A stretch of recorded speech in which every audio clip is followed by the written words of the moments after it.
Vasco monitorando a situação de Gustavo Scarpa. Preciso te atualizar sobre a chance de Fernando, ex-jogador da seleção brasileira, pintar no Vasco em 2024. Fora falar também que o Vasco não vai exercer a opção de compra por Robson Bambu. Zagueiro que pertence ao Nice, emprestado até o fim do ano, é outro que volta para a Europa, a menos que encontre outro clube no futebol brasileiro. Enfim, muita coisa legal para você saber a partir de agora. Antes, deixa eu só me apresentar, me chamo Jorge Nicola, sou jornalista esportivo e o objetivo por aqui é deixar você por dentro de tudo que está rolando com o seu clube do coração para não perder nada. Aperta o botão vermelho de inscreva-se, ative todas as notificações e deixe like para que esse vídeo chegue para mais pessoas. Combinado? Para começar o vídeo com o tradicional giro de notícias, e a primeira informação diz respeito a Felipe Amaral. Já ouviu falar? Volante de só 20 anos de idade, pertence à Ponte Preta, foi cobiçado pelo Vasco no início da temporada de 2023 e é hoje um dos ativos mais valiosos da Macaca. Jogador com 100 partidas, ou mais de 100 partidas no elenco profissional da Ponte, apesar da pouca idade, já pegou seleção de base, convocado em novembro de 2022. Pode pintar em clube grande do futebol brasileiro. Tô atrás dessa história e vou confirmar assim que tiver mais detalhes. Informação importante que vem da Espanha. Por lá a imprensa crava que Fernando, 36 anos de idade, volante, ex-jogador da seleção brasileira, com passagens por Manchester City, entre outros clubes, será reforço do Vasco. A dúvida é se ele chega na metade do ano que vem, livre do contrato com o Sevilha, ou se pode haver uma antecipação na rescisão do contrato para que ele possa ser apresentado no Vasco a partir de janeiro. Apesar da idade, jogador de bom potencial físico e de recurso, apesar de ser primeiro volante. O tipo do jogador que entrega bastante, gosto demais do Fernando. A única observação é que se contratar o Fernando, difícil imaginar que o Vasco avance nas tratativas para ficar com o Souza. Outro volante também revelado no Vasco, que passou recentemente por cirurgia, sob o comando do departamento médico do clube, que fez toda a recuperação em São Januário. Só para arrematar sobre o Fernando, na atual temporada são 13 jogos, nenhum gol, nenhuma assistência, 5 temporadas seguidas com a camisa do Sevilha. Está fora do Brasil desde 2007, saiu bem novo, quando ainda era atleta do Vila Nova. Vasco da Gama, mais um interessado na compra de Gustavo Scarpa. Quero contar para vocês essa história em detalhes. O Scarpa ainda não definiu seu futuro e negociar alguns dias com o Internacional e Atlético Mineiro. O Galo chegou a anunciar que havia desistido da contratação do atleta, mas retomou as conversas. Há a expectativa de que o Scarpa possa se definir nos próximos dias. O Vasco não fez oferta oficial, mas já sondou o Scarpa. E o Cruz Maltino tem dois trunfos a seu favor. Primeiro, Alexandre Matos, com quem o Scarpa já trabalhou nos tempos de Palmeiras. O Matos foi recentemente contratado pelo Vasco e se de fato o Cruz Maltino entender que é um bom negócio, imagino que essa possibilidade aumenta. Outra coisa, a 777 prometeu um aporte de 270 milhões de reais para o próximo ano. Certamente o Scarpa, custando algo na casa dos 4 milhões de euros, não representaria tanta grana. Acho que o Vasco se torna um candidato real para a contratação do meio atacante, que não conseguiu fazer sucesso no Nottingham Forest, está emprestado ao Olympiacos até o fim da temporada europeia, ou seja, até o fim do mês de junho. Só para lembrar, o Vasco tem uma folha de 16 milhões de reais e a perspectiva de aumento dessa folha para o próximo ano. O presidente do Santos entrou em contato com o pessoal do Corinthians, a relação do Marcelo, por exemplo, com o Rubão, que é o diretor de futebol, uma relação muito próxima, os caras são amigos. E aí o Marcelo disse: eu quero o Ivan, que é goleiro do Corinthians, já teve emprestado para o Zenit, nessa temporada foi reserva do Léo lá no Vasco. O contrato de empréstimo do Ivan com o Vasco termina agora, o Vasco até pode tentar a renovação, mas há uma proposta oficial para que o Ivan se mude para o Santos. E aí o Santos não tem dinheiro para comprar. A sugestão do Santos foi de colocar o Lucas Braga numa troca, que poderia ser em definitivo ou por empréstimo. Tá? O Corinthians, no primeiro momento, não se encantou, mas entende que o Lucas Braga pode ter mais utilidade no elenco do que o Ivan, que é um goleiro escanteado. E o Lucas Braga poderia ser útil pela velocidade e até por atuar como ala.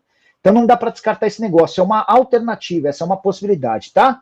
O mensagem agora do Fabrício Valentini. Boa noite, Nicola. E sobre o Vasco, alguma novidade? Algumas, Fabrício.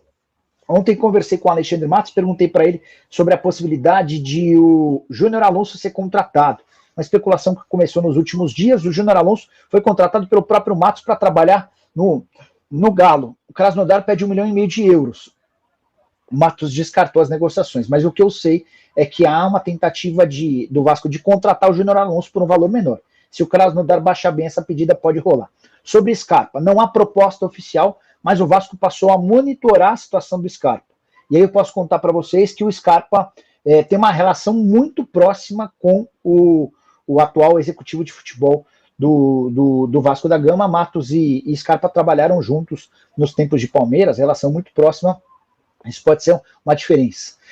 Outra coisa importante que eu queria contar para vocês, Fernando, lá na Espanha estão cravando que o Fernando chega ao Vasco, se não na metade do ano que vem, quando acaba o contrato dele no Sevilha, talvez até em janeiro, com uma rescisão de contrato de forma amigável. Tudo isso está sendo debatido entre as partes, beleza? Esse Coutinho seria muito investimento para um jogador que vive no departamento médico. Na Rádio Tupi estão falando que Bruno Rodrigues vai pintar no Vasco. Fábio, o Bruno Rodrigues está em vias de ser anunciado por um clube brasileiro. Eita, será que matamos, Sabião? Boa dica que você me deu. O Vasco tem agora Alexandre Matos como executivo de futebol. Tem o dinheiro da 777. Enfim, peraí, vamos tentar descobrir. Peraí. Matos está atravessando o negócio por Bobadilha. São Paulo está absolutamente confiante de que vai fechar. E aí, só sobre Matos e a possibilidade de Bruno Rodrigues ir para lá, acabei de ouvir de uma pessoa do Vasco que é zero. Se peguei agora, Vascão forte em 2024, novidades, boa noite. Deolira, certamente teremos um Vasco protagonista em 2024, tá? Tô tentando não ser tão exagerado quanto o Fábio Azevedo, que falou que nunca mais o Vasco sofreria, mas eu tô imaginando que o Corinthians, que o Vasco muda de patamar. Por conta da grana que a 777 vai colocar, embora com atraso, e por conta da chegada do Alexandre Matos. O cara é muito diferente, tá? Vasco se movimentando bastante aí no mercado, né? Para reforçar sua equipe para o ano de 2024. Então, no momento aí o Vasco tem o interesse do volante Souza, que é um que está próximo de fechar com o Vasco, né? O Souza estava atuando no Beijing Honda da China, mas se lesionou, né? Teve uma lesão por lá, veio ao Brasil e está usando as dependências do Vasco para poder se recuperar da lesão, né? E tem o desejo de retornar ao clube. Ele já conversou com o Paulo Blacks, mas aí com a chegada do novo diretor executivo Marcelo Matos, vamos ver se essa negociação avança e o Vasco acerta o retorno do volante Souza. O Vasco também procurou o volante Alan, né, de 32 anos. Ele tem vínculo lá com o clube dos Emirados Árabes até o dia 30 de junho do ano que vem, mas já poderia assinar um pré-contrato com a equipe do Vasco, né? E vamos ver aí se o Vasco acerta a contratação do volante Alan. Uma contratação um pouco mais complicada é a de Felipe Coutinho, né? Meia de 31 anos, que é do Aston Villa e está emprestado a uma equipe no Catar, né? O Aston Villa pagou cerca de 20 milhões de euros ao Barcelona e assinou um contrato até 2026. Então já fica um pouco mais complicado a volta de Felipe Coutinho. E é isso aí, galera. Se você ainda não se inscreveu no canal, se inscreva, ative as notificações, compartilhe esse vídeo, deixa seu like aí, né? Deixa algum comentário também, o que você acha do Vasco para o ano de 2024, quais são as suas expectativas, né, para o próximo ano, um movimento que o Vasco vem fazendo aí para trazer bons jogadores, para deixar o elenco fortíssimo para disputar títulos em 2024, né? Não brigar por rebaixamento.